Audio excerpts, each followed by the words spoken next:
Greetings and welcome to Mount Olympus. I am Hercules Invictus, and tonight on Hercules and the Space Gods, I'm here with Michael Del Russi and Flying Saucers Here and Now. Greeting, Michael. How are you? I'm doing well, and I'm excited to share some good information tonight. Now, I'm excited to be hearing it, and I'm sure I'll have a million different questions. What I'd like to do tonight, if I can, to start off with, I've devoted most of my life to UFO investigations as well as paranormal activities. I mean, I'm 74 years old now, and my brother and I, back in the early and middle 60s, I believe we seriously took these phenomena and we ran with the ball, so to speak. And this was a decade where you were laughed at more times than not if you did take these issues seriously. But we did, as young men into our 20s, our 30s. And even though there was a time when I got married and he lived in another town, we continued. We continued with meetings. We continued with our UFO newsletter, which was called at the time Flying Saucers Unlimited. So this was pretty much a major part of my life for most of my years. And I'd like to share my own UFO encounter if I can. I don't believe I've done this yet. Oh, I love And I counter. thank you. And here we are, thanks to your efforts. We're presenting Flying Saucers Here and Now, and I'd like to share my own encounter. And mhm. And it was 1975 was the year, and I was riding in a taxi cab on Route 3 West. I was taking a crib that my parents had bought for my son, had purchased for my son. I was taking it back to our apartment in Bloomfield, New Jersey. So I'm riding the taxi cab, and I have my head back on the seat. And to the right of me, at quite a distance up to this point, I see a bright white light. So I didn't say anything to the driver immediately, but I'm talking to myself and I'm saying, what is that light? And I'm saying to myself, well, maybe it's a radio tower of some kind. And then I realized there are no radio towers or anything like that in this area. So then I mentioned to the taxi driver, I said, do you see that light up ahead? And of course, he's trying to keep his eyes on the road and speak with me at the same time, but he did. He said, yeah, he said, it's a big white light. He said, what the heck is that? I said, I don't know. So then as we get closer to the light, on the right-hand side of me, and I could even tell you what businesses were there at the time, there was a Domino's Pizza and a bookbinders. I forget the name of but they were bookbinders. They were there for many, many years. As we get closer, I see this object, and what was prior to this, a big white light, was no longer a white light, but a solid object. I would say it was about, I would estimate maybe 300 feet or lower off the ground, perfectly still, hovering above the ground. And this is what it looked like. Metal was, and I could see it very clearly because the lights of the highway and the businesses were making the thing very visible. It was all black metal. Underneath it were little red dots, red lights in a circle.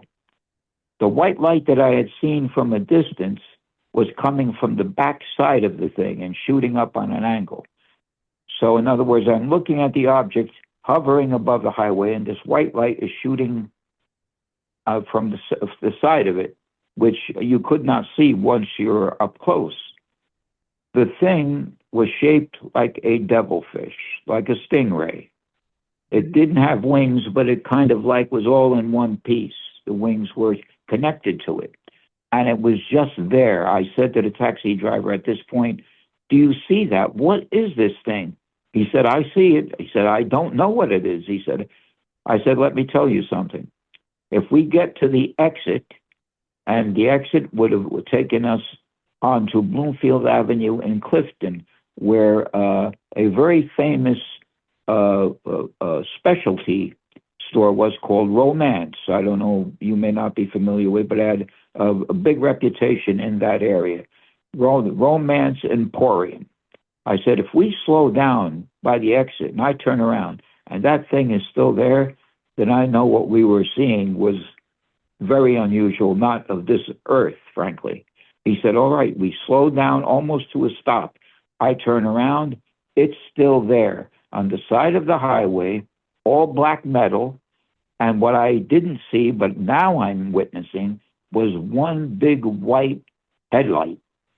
So it had a headlight in front of it, red lights underneath it. It was shaped like a stingray fish, and there was a white light coming out from the side of it, perfectly still, hovering above the highway. What I felt made this sighting even more extraordinary is now I'm not looking at a light. I'm looking at an object. I'm looking at a solid object. I could even see the color of its metal, all black, which I could not possibly explain. He got me home. I told my brother was visiting at the time. My wife was there. I told him what I had seen. He said, what are you going to do? He said, I said, I can't believe what I just saw tonight. I said, I'm going to call the police. I called the Bloomfield Police Department, who immediately gave me a phone number to a UFO group in Colorado. I called them. And as a woman answered the phone. I explained to her what I had seen. She said, how did you get this number? I said, the police department gave it to me. She said, you're not supposed to have this number. And she hung up on me. Oh, no. Yes, she hung up on me. That's my UFO encounter. The year was 1975. I could still draw a picture of the thing as we speak. I'll never forget it. And I looked in the Star Ledger, the North Star Ledger, the next day to see if I could find any reports. I thoroughly scanned it. There was nothing. So evidently no one else reported this object, but I know what I saw. The taxi driver saw it with me. It was a solid object, solid metal, black in color, and I can only express the opinion at this point in time that it was not of this earth. What made me even more curious, I was a member of MUFON at the time. I'm sure you're familiar with that group. Of course. And I read a report in one of the bulletins that they sent me. A young lady had seen a similar object, and here was what struck me. She said the color of the object was all black metal, like someone who had shiny black hair. That stopped me in my tracks because that's exactly what I had witnessed. Same thing. That's my UFO encounter, and it's something I will never forget. And it's many, many years ago, obviously. Now, you're a researcher, and I'm sure you researched the records to see if anything else had been observed like this. Are there many other such sightings? We know that the young lady had a sighting, and you had a sighting. Are there any other reports of sightings of an object or a vehicle similar to the one that you had seen? Not that I haven't been able to uncover in terms of the shape of the object, but I'm sure there must be some somewhere. In terms of the shape of the object, it was not disc-shaped, but shaped like a stingray, like a devilfish. It had wings, but everything was solid. Everything was solidly attached. It was one body, an object, one body. So I cannot say that I've read any other encounters concerning the shape of the object. But as far as the behavior of the object, the lights, everything else, and the color of the metal, yes, I did read this one report, and I never forgot it. It was, again, in the MUFON newsletter, and she specified that the color of the metal was shiny black. And that's exactly what I had witnessed. So I was dismissed by this UFO group in Colorado. The police department took me seriously enough to give me the number, but that was it. I know what I saw. I know what I witnessed. The taxi driver, who I had known pretty well, actually. I did not have a car at the time, so black and white taxi, they knew me very well. And he had seen it with me, which was remarkable because he was also keeping his eyes on the road. And it's something I will never forget.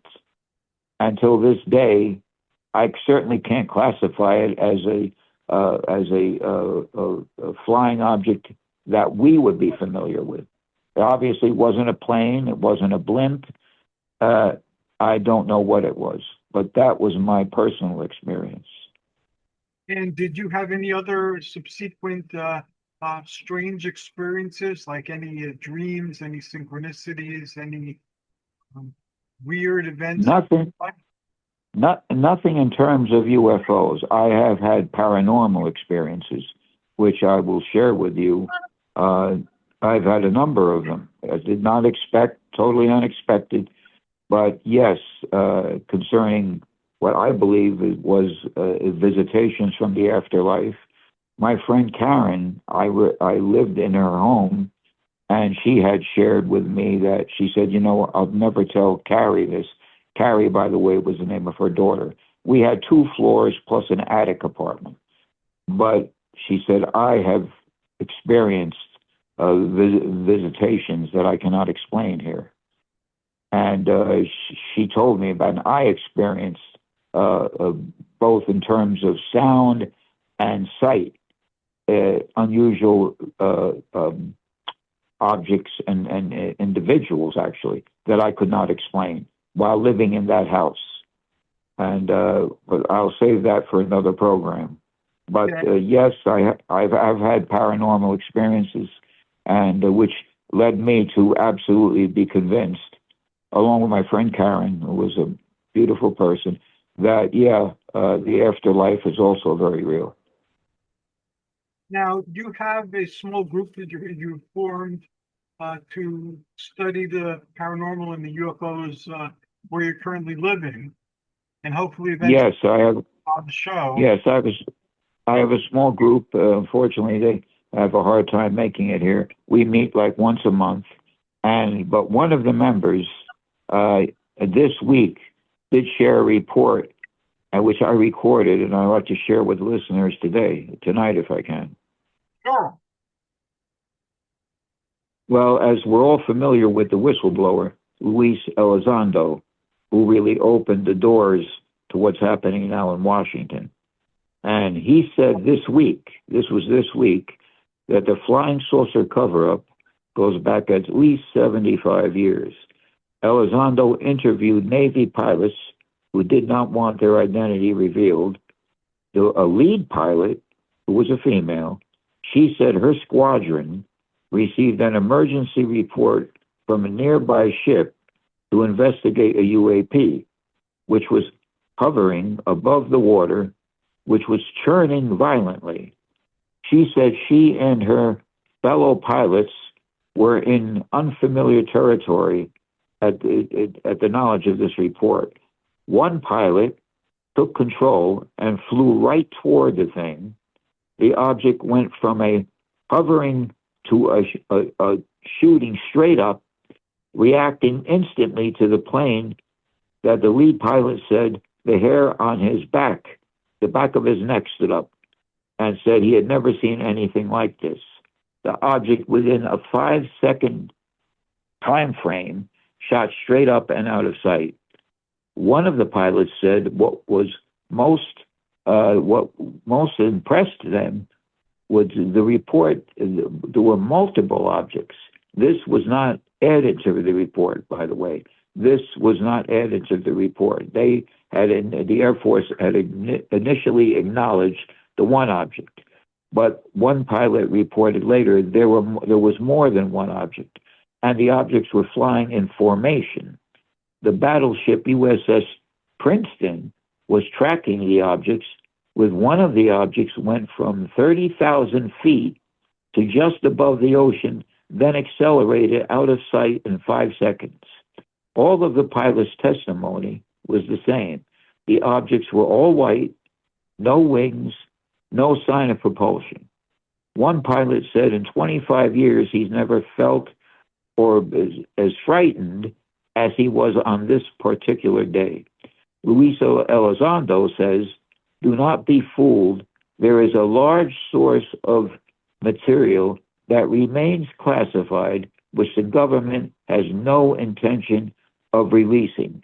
I believe that's true because as we speak this very day, if you notice, the discussion about UFOs has gone silent quite a bit in Washington. There's not too much happening. Have you noticed that?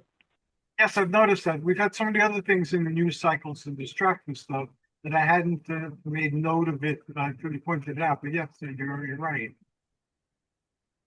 Not too much is being said the last month, I'd say, at least for the last month. One pilot told a story which is quite astounding about when he was younger, he and his friend thought they had seen a UFO, and he mentioned it to his dad at the time. His dad became visibly angry and told him he did not know what he was talking about, and his dad was a head engineer for the U-2 spy plane project at the time. Later in life, when his dad retired, he asked his dad why he got so angry on that day. His dad replied that in his position, he couldn't have his children talking about UFOs because it might have implied that he had leaked secret information about the phenomenon. He said that was not the response he was expecting from his dad, and a conversation with his dad he will never forget.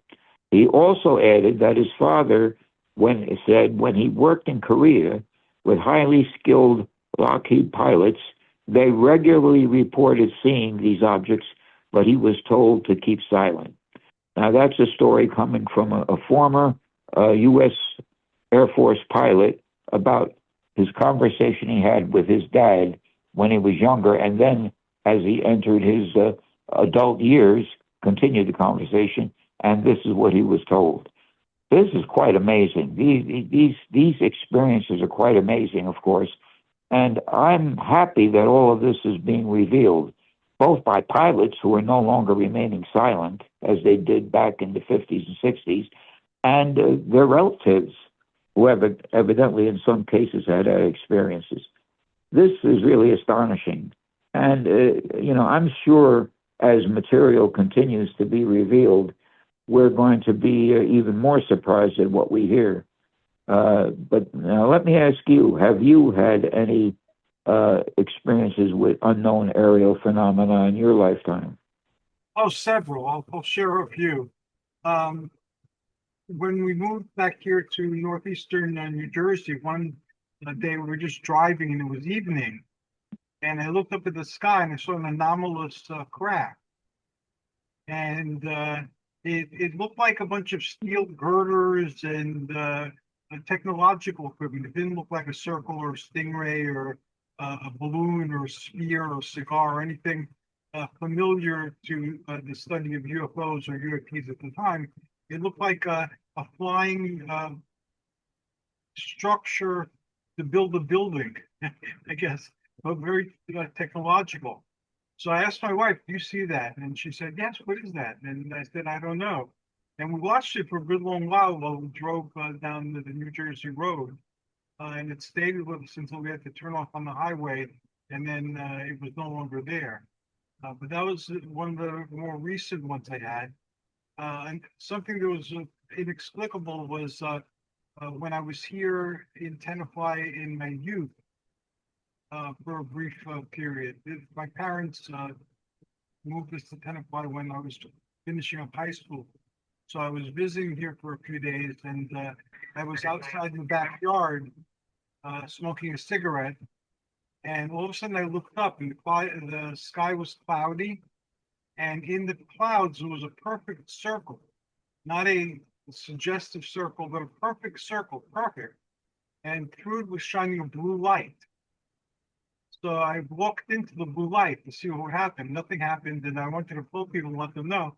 Like, who am I going to call at 3 o'clock in the morning? What am I going to tell them? So I just stayed there, basking in the blue light. And then eventually the clouds became less perfect in their circular shape and closed eventually, and the blue light became moonlight. But that was kind of unusual and interesting. I haven't really encountered an explanation for that one. That's a remarkable experience. Now, the first sighting that you experienced, in case I missed something, if I heard you correctly, that was a solid object. Am I right? That's a solid object. It looked electronic or digital, but it was suggestive scaffolding that goes around a building. If they're doing work on Uh-huh. it looked like scaffolding, but digital equipment, like a ultra modern scaffolding, and it was like moving through the sky. And I'd never heard of a vehicle like that. And it wasn't just me seeing it; it was my wife and myself who could both see it. I don't know if anybody else saw it. I didn't read many accounts of it, and I haven't really encountered any descriptions that are similar to what we saw. But it looked like ultramodern scaffolding floating through the sky. Well, you just reminded me of another situation close to home. When you said scaffolding, there was something after I had my sighting. My ex-wife, she was taking piano lessons in Bloomfield. We didn't have a car at the time, so she was walking to the music studio. It was about, I don't know, it was at night, early evening, maybe 6 or 7 o'clock. She stops in a phone booth and she calls me, summer night, clear as a bell. She says, "Ma, you're never going to believe this." She said, I just saw a UFO. I said, "What do you mean?" She was all excited, not the kind of person to get carried away with the fantasies. Uh, She said she said it was this shape. It was just hovering above this ground. She said, and here's what grabbed me. She said it was like underneath it was like a screen effect.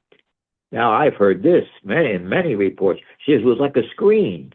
I said, "You're kidding." She said, "I am not kidding." She said it was this shape and just dead in one spot, not moving, but it had like a screen-like effect underneath it. Now, this has been part of countless reports. In fact, the Michigan sightings of 1966, when the policeman drew a picture of the object, it was like a screen effect, like you had a screen door on the side of it and a dome at the top. So I said, look, we lived on the second floor. Let me go outside on the porch and see if I see anything. I said, calm down. Okay, good. Continue on to your music lesson. Let me see if I see anything. If you see anything else, call me back. She said, "Oh, I will." This was the day of phone booths. So we're talking about maybe 1977. My son had already been born. I go out on the back porch.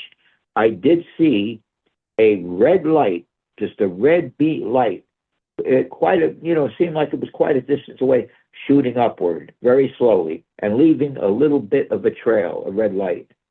So when she got home, I told her, I said, "I may have seen the same object you did.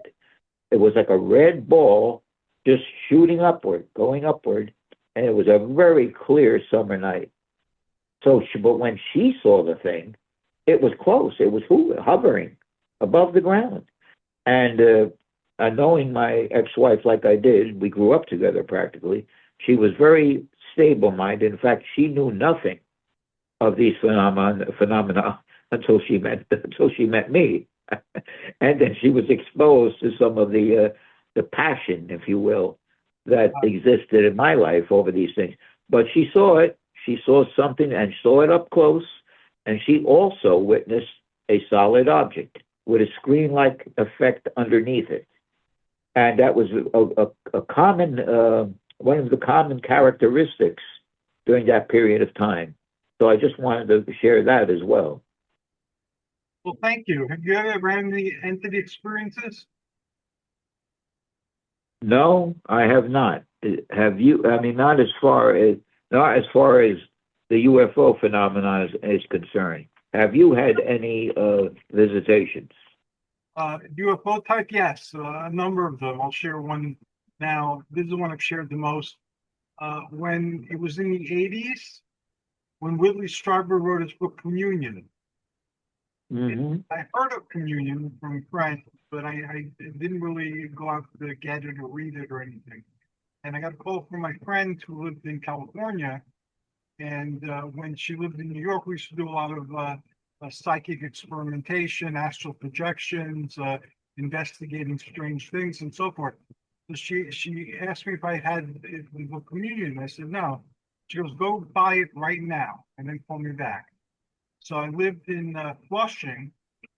So I took the bus to the Barnes and Noble and looked for Communion and found it. And I saw the cover. And then, like a light went off inside my head. So I went home and I called her, and she goes, "You got the book?" I said, "Yeah." I said, "Yeah." And she said, what impression did you have? And I said, "They don't look like that." I said, "They're white as baleen whales. You know, they're like absolutely white, like albino. That they have hair and they wear clothes and jewelry even and brightly colored. They're not monochromatic at all." And she goes, "Now answer me a question." I said, "Sure. How do you know that?" And I couldn't answer the question. I had no idea how I knew that, but I felt very strongly about it. And she said that's the impression that she got when she saw the cover of the book, and her impression and her reactions were pretty much the same. And then she had to ask herself, how did she know that? So in my dreams after that, I tried and in my between sleep and waking, hypnagogic and hypnopompic and astral experiences, I tried to get a better sense of it. And occasionally, I seemed to have contacted them or had dreams of them. But the interactions were not enough to really give me any real or important information. But on some level, I've had interactions with the Greys. So, in some way, you feel that you were visited at that point. Yes, otherwise, how would I have known that the picture was correct, but it was wrong at the same time? Absolutely. How would I know details, and why did I feel so strongly about it? And why did it not occur to me that it's a strange thing for me to feel that, given the fact that this is the first time I saw this image? The closest I'd seen to the image was in books on UFO sorcery crossovers, like there was an alien summoned for land. I believe Aleister Crowley and Parsons who did the rockets. There was some drawing like land, and this looked somewhat like it, but not the eyes. I really believe, I believe this very strongly, and I hope whatever days I have remaining on this earth plane that I'm able to achieve this during my times of meditation and concentration. I believe that we can open up our channels to receive communication. I believe we all have this ability. I believe we also have the ability to actually call them in. I've seen a case, which I didn't get the names. Hopefully in our next get-together, I will. There was a gentleman out in California. This was recent, relatively recent, who claimed that he could call UFOs into view just by concentrating and beckoning to them. So the reporter that was with him was, of course, skeptical. He said, "Come with me." He was an average working guy. As I recall, he worked in a gas station, just a regular guy working in a retail environment. So a middle-aged man. So he walked out into an open field. He raised both hands and he just was concentrating, closed eyes, was concentrating. If I didn't see this video myself, I would have never believed it. As sure as I'm speaking to you now, his hands are raised, his eyes are closed, two lights appear in the daytime. Now, this is the daytime, in the daylight. Daytime sky, there they are. Two white lights interacting with each other. The reporter said to him, "I can't believe it." He said, "I told you." She said, "Well, how do you do this?" He said, through concentration and beckoning, visitors, please come to me. He would say, visitors, please come to me. I'm waiting for you. Simple as that. Sure enough, these two white lights captured on video appear in the daytime sky. He was smiling. To him, it was no surprise, but the reporter was absolutely floored at what she was witnessing. I saw this about 3 weeks ago, and I just wanted to share it now because I couldn't believe it myself. So I believe that if we really focus our concentration, we can call these beings into existence here on this plane. How do you feel about the multidimensional concept here? You know, when I was younger, a UFO researcher, I dismissed it. I believed UFOs were interplanetary, and that was where it began and ended. But I've shifted my belief since then. I believe they still can be interplanetary, but now we're talking about, you know, wormholes or you know, certain portals, if you will. How do you feel about the possibility that we may go beyond that? These beings may actually be interdimensional. I think Jacques Vallée, the great Yes. UFO investigator, didn't he arrive at that area of thinking? What can you tell me about your feelings there? Yes, I believe that it's not totally physical, UFO phenomenon, and a lot of the psychic phenomenon as well. And Stephen Greer, who started the Disclosure Network, he has groups Mm-hmm. reach out to communicate with aliens. And Nick Curto, who's in charge of the Disclosure Network in New York, he's a regular on the channel. He says that in a lot of the groups, they call them flying saucers and they come. So they'll get aerial phenomenon like at Cleopatra's Needle in Central Park, you know, which are quite Mm-hmm. visible. People see the circular craft that are glowing like lights. So I believe that they respond to us and they can appear at our request. And that's why I asked you initially if you had any other dreams or anything else accompanying your sighting, because a lot of times they seem to be attached to certain people. And the experience continues with them. It doesn't always take the same form. Like I haven't yet. I haven't yet, and I hope to have that experience at some point. like I'm very close with the spiritual group Venerius. They've been around I've forever, heard of it. and I've been interacting with them on and off for over half a century. And Mm-hmm. now they're making a movie based on their material called Welcome to Space Brothers, and it's showing in theaters, and it gives you a little bit about their background. But they say that by reading their books, you could interact with the entities in the books. And I can vouch that this is true.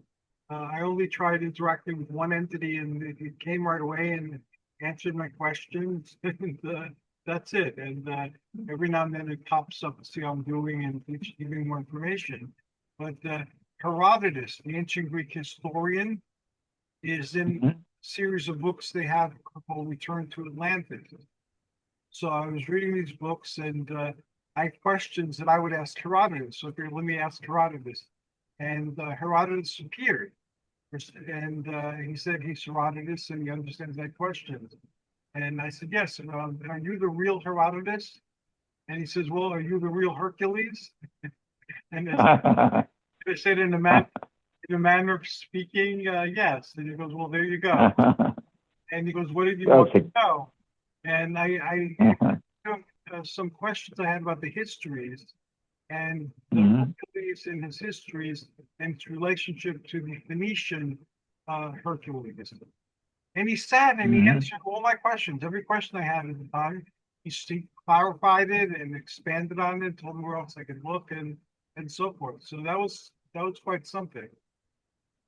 That is certainly something. That's remarkable. When did this take place, approximately? Years ago. Years ago. That's remarkable. I'm hoping, and I think, look, it's, you know, I think it's our responsibility, and it's all about our ability to open up to receive. And I think whether it's calling in other entities or it's communicating with the afterlife, or it's communicating with other dimensional levels of existence. I think it all somehow it's all one. If you really get right down to it, I believe the afterlife does exist, but I think that's simply on another vibrational level. And I think it may also be true with opening up portals to alien environments and beings, if you will. So I think it's all rolled into one. It's all about vibration and opening these pathways, opening up the channels. And I am hard on myself in this area because I wish I would devote more time, which I intend on doing, to calling in from the silence during my times of meditation and really calling in, calling out other beings, other areas of existence. I think we can all do it. I think we have experiences like you're describing on a more regular basis if we wouldn't let our aspects of our personalities or everyday challenges get in the way. It's inevitable that we will, because on this plane of existence, that's what it is. That's where our challenges lie. But I'm certainly impressed by what you experienced, because this is personal communication from one being to another. So how many visitations would you say you've had during the course of your research in your lifetime, in terms of whether it be what you might consider multidimensional beings or alien phenomena? How many experiences would you say you've had all told where caused you to stand up and take notice?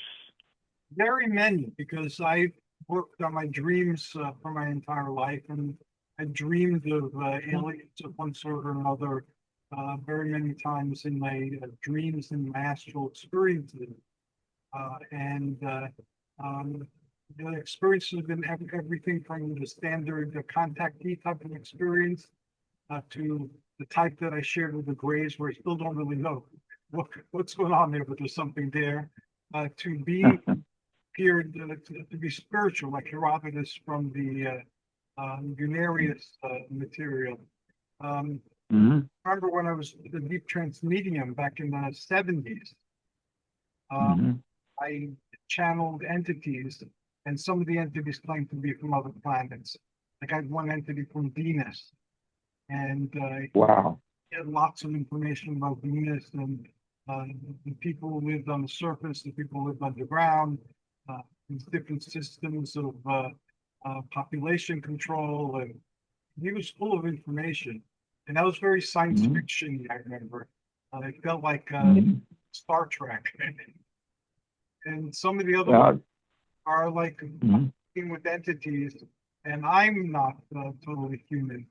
And Mm-hmm. we meeting on another particular level where we're all something different. And then this dimension, the waking world, as we know, it becomes another dream dimension or an astral dimension. So I really Mm-hmm. can't answer the question. I've written about it extensively, though, in my books that Tim Beckley and now Tim Schwartz have been publishing. Can you give me a brief, and I did read about them some years ago.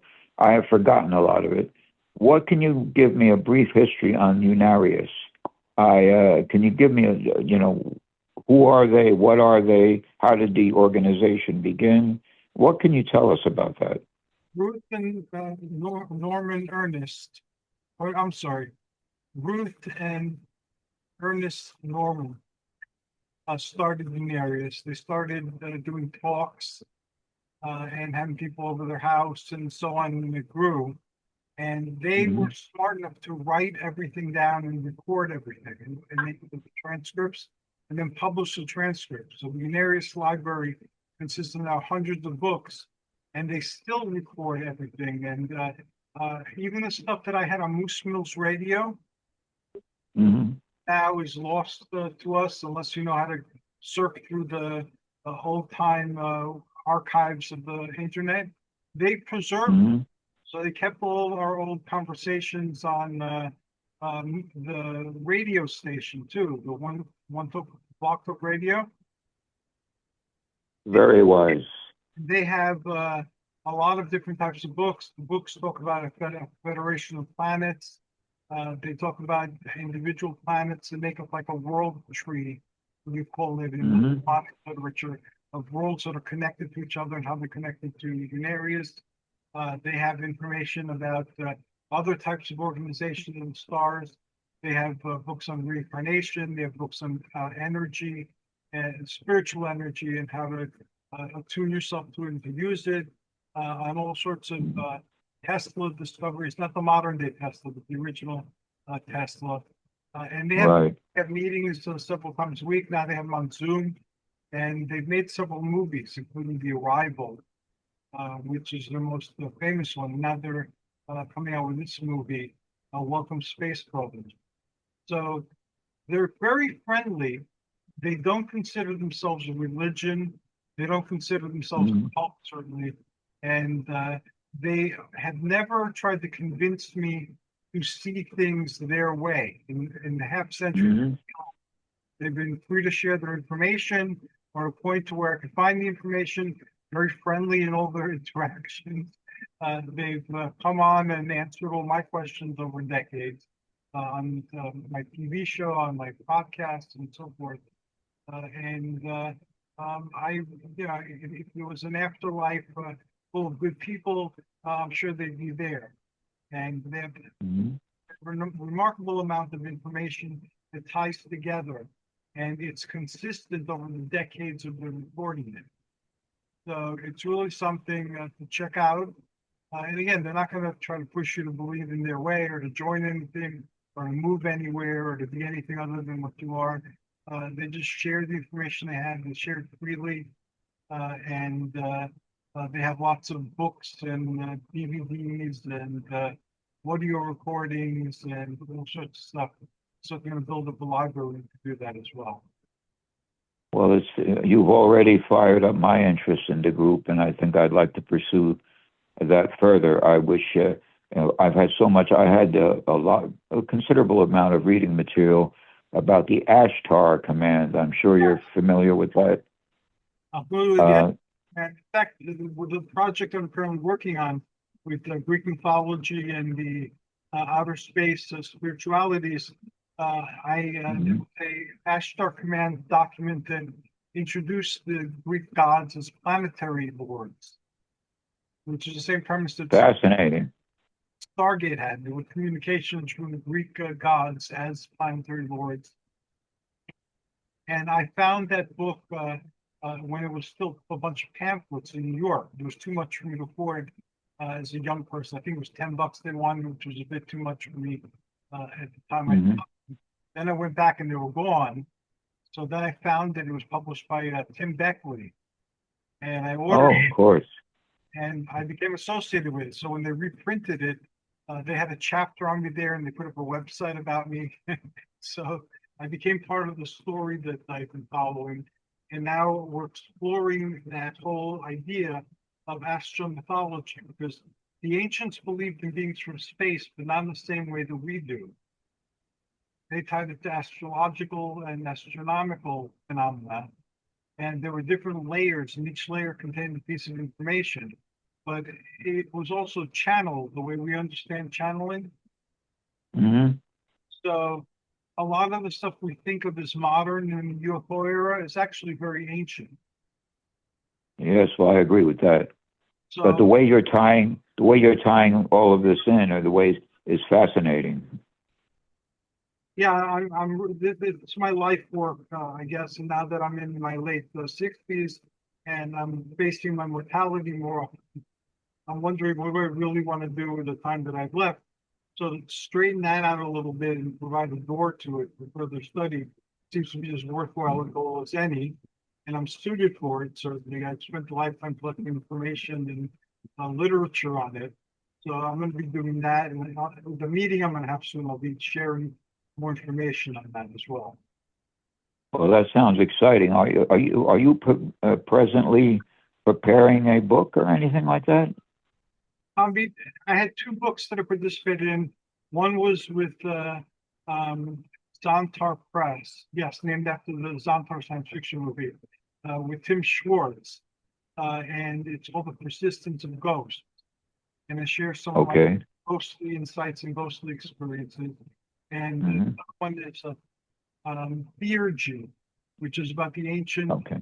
Greco-Roman, Egyptian system where you connect with the divine and you become an anchor for the divine and make the divine more active in this world. So you act as a conduit for the divine, or you make a statue, a conduit for the divine, or a piece of jewelry, or yourself, or a medium, or something. But it's an ancient technique.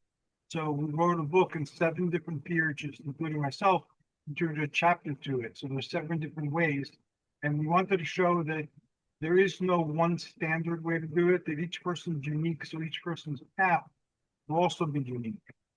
So mine is kind of like uh, do-it-yourself theurgy. And I called my chapter, I was a teenage theurgist, because Mhm. I learned about theurgy in a Greek school, and there wasn't really any material on it at the time that I could find. So I Mhm. created my own theurgy based on what was there, and wove in my love of bodybuilding and sword and sandal movies, and I used these for my spiritual path and developed my own theurgic path. Well, I think that you've obviously opened up tremendous doors for yourself, and the information that you're accumulating from a multi-dimensional aspect, and is that you to share that with us is priceless. And I think you're right. Of course, I think there's so many levels of existence, and in a way, and I think you've just said this, it all kind of ties together, and the mythology, the various astral planes. I think it all ties together, and I think that's what's so fascinating about what we do and what we've been committed to in terms of seeking this knowledge. If you want to get, I developed some new shows. Again, I'm trying to like basically wrap up my life with a bow and put the Hmm. best of everything I've learned. But we started some other shows in addition to the health show that you were on the other day. We have one Hmm. called Otherworld Adventures, and we started dealing with the astral plane. And the next one we Hmm. deal with is the Anima Mundi, the plane of life, where all the folklore Hmm. live, and the earth energies and prana and ki and all that type of stuff. So you're more than welcome to join us on those discussion panels. And if you would like to more people to focus on the UFO, UAP phenomenon and what's going on now and compared to what was going on before, we can recruit and see if you'd be interested in joining you. And this way, in addition to the people you have at your home, you could have a bunch of people Hmm. on this program, and you could pick the topics, and everyone can do some research and meet online, and you could tie the 2 groups together if you want, and just let me know. Well, that's very exciting because I think it's important for those who are interested in the phenomena to know, and that's why in our last program I did cover some of them. Have knowledge of the classic sightings, the classic events, and the early groundbreakers, if you will, researchers in terms of the UFO phenomena. In our last program, I mentioned some wonderful individuals who, quite frankly, sacrificed their lives and their reputations to explore flying saucers from outer space, as Donald Kehoe originally classified them. And he was an Air Force pilot, and I remember during his early days. And of course, there was a lot of mockery and ridicule back then. But these people, these early investigators, everyone should know, because besides the classic cases, which we have begun to cover, they should be familiar with these individuals who really, with no exaggeration, gave up their entire lives to know what they know and share it with the mainstream public at large. So I have a great respect for all of these UFO investors, including, by the way, and I'm hopefully to cover this in the future, the early contactees, Yes. which many of them were dismissed initially, But now when you go back and examine some of their own information, you come to find that much of what they shared may have been very authentic and overlooked. Yeah, I remember some of the early contactees saying the moon had water, and everybody thought that wasn't true until now it's come that yes, the moon has water. Uh, so there were a lot of little details about the planets that we didn't know back then in the era of the contactees. And also, if you look at the valet who we mentioned earlier, he looked at what the contactees were saying, and he compared it to what society was saying. And even though initially it was ridiculed, as you pointed out, a lot of the things that the contactees told us became beliefs that influence our culture. So as a Absolutely. culture evolving phenomenon, Ballet Mhm. pointed that out about the UFO mystery.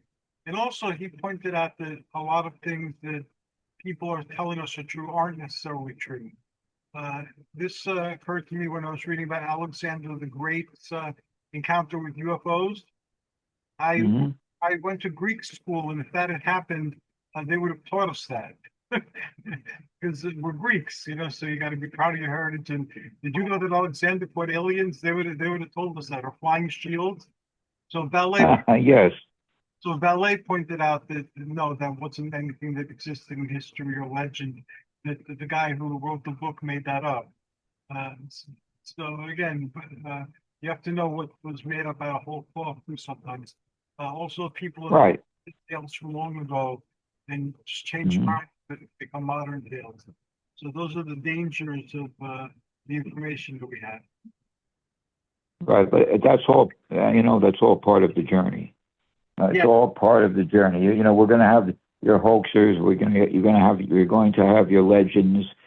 But we're also, amidst all of that, we're going to have some groundbreaking information that may have at some point during the course of its history been overlooked. That now, as you just pointed out, we go back and look at some of these contactees, and I've just uh, uh, described to you an experience that it was absolutely remarkable. It enlightened me that if this gentleman can actually call these beings into focus here and now, perhaps we can all do that. And I decided that I'm going to work that into some of my times of meditation. Much of the meditation practices I'm involved in, I've become familiar with Astera. I studied with, and I know you're familiar with them. Uh, Step uh, never works alone. yeah, uh-huh, absolutely. I was at Aaron too once upon a time. Were you? Yeah. I I think a lot of their information. I mean, they cover it's vast and it's wide and it's all very interesting. From the Greeks to the Egyptians, they cover it all. Cover it all, and I utilize specifically their technique for taking in white light, and I feel it. I experience it physically, and I can actually say that at one point, at least up to this point, I've experienced a healing as far as my left shoulder. My left shoulder is very damaged, and I've been saturating that area of my body with white light when I meditate. I close my legs, as they describe. I take in the white light completely, no avenue of escape. I'm flooded with the energy, and I focused on my left shoulder. And the past 2 months, I've noticed something interesting. There's virtually no pain. And I can tell you that I think it's been at least 15 years that Wow. the shoulder right down to the forearm has been a severe hindrance. The pain is almost completely gone. And I can only attribute it to the white light meditations that I've been engaged in, more so than any nutritional therapy. So I know this can work. We know manipulating energy is a reality that I don't know your personal experiences, but for myself, no one ever taught me this. It was only when I developed an interest in psychic phenomena and the paranormal and mystery schools, and that came around in my later teens that I realized, and still I'm in the process of the realization that energy can be manipulated, that imagination is more important than knowledge, as Einstein said, and that it's right here before us. All we have to do is do what you've been doing your entire life, our best in opening these channels up. And who knows what we can delve into at that point. So I'm really enthused about it, trying to redirect my energy into these areas in a more powerful and explorative way, where I can open up doors that perhaps I've never been able to do previously. The Ganarius material will help you do that. And Nick Curto spoke a lot about the Disclosure Network. Stephen Greer, who's very popular now with the whole disclosure movement, he has these prayers and meditations that people do that reach out to the extraterrestrials, and many people are reporting contact with the extraterrestrials and the appearance of craft when they call them and so forth. I know somewhat. I have somewhat. I know some of the knowledge in terms of his experiences. But didn't Stephen Greer have some paranormal experiences of his own in his youth? Do you know anything about that? I don't remember. It's been a while since I looked into him, and I just looked into him enough to interact with the Nick and the Disclosure Network. But I wouldn't doubt it. It seems like he did. I'm going to have to research that. Whatever you find, please share it, and the energy work you're doing. Today, if you look, I haven't done my my journal entries today in the health. I started them, but it's still basically 2 days ago's information that I haven't changed yet. But I added energy there earlier this morning and started writing down the exercises that I'm doing. So I'm keeping a chronicle of those as well. Yeah, well, I look forward to the changes you make as far as your diet, your meditation practices. I look forward to you documenting those, because there's always something to be gleaned, and hopefully they move you forward health-wise and the discoveries you're making, and we can all continue on that vein in terms of research and what we might discover to help ourselves, to help you, to help the listeners. It all comes together in the end. Yeah, yes, it does. Now, you have led an amazing life, and you've also experienced with everything from energy work to vitamins to different types of exercise, and you've had a lot of different adventures along the way that you're sharing now with us.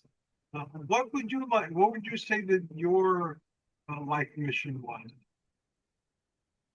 I think my number one mission, my number one calling, was looking into alternative health practices. Having full knowledge of what mainstream medicine is telling us, and that I've come to develop my own protocol, if you will, and that's always changing. Of course, you're either adding or subtracting depending on what the current information is. But I think that was my number one calling.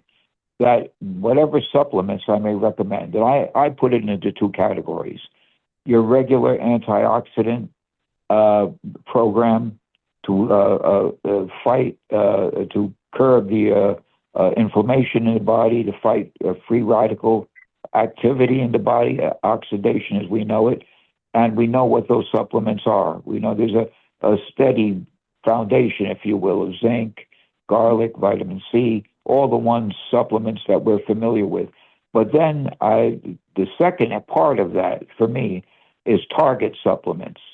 And that is simply if someone's dealing with a specific condition, no matter what it is, we can delve more deeply into diet and target supplements, which they may target cellular health, enhancing the mitochondria. So I usually, and then of course the third part of that is diet. What can we do? And I've come to the realization that low inflammation diets are vitally important. I think, and you mentioned as a rule, as an example, prostate issues you might be presently dealing with. Based on my own research, I think prostate health can be enhanced by a diet that's low in saturated fat. Studies over 60 years at least have shown that diets that are high in animal fat particularly, and I know that may be a challenge for you because you also have your diabetic issues to contend with, so you have to balance that out carefully. But from my own research, I can tell you that it appears that diets high in animal fat are specifically promoting, if you will, or have promoted prostate issues, the raising of the PSA. So also, on the other side of that coin, tomato products can lower the measure of PSA. Tomato products of all kinds, lutein, lycopene, tomato sauce of any kind can be very helpful in contributing to the health of the prostate. So that's what I've been called to do.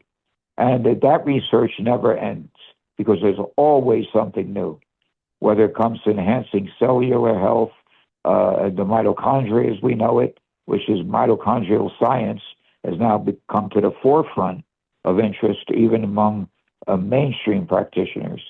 So I think all of that is important. Number one, your regular program in terms of antioxidants, blood flow, and making sure your blood flow is what it should be. Then secondly, target nutrients, apopectin, IP6, CoQ10, alpha lipoic acid, and we can go on and on. And those supplements I consider target supplements, which can enhance the entire body, if you will, in terms of slowing the aging process down, which we can do, which is a reality. So that's where my passion has been for the last 50 years of my life, longer, I guess. And then, of course, secondly, exploring the paranormal has been right there with it. And I'm glad that you're generous in sharing your passions and the information that you've gathered and the insights with us. How can people reach you?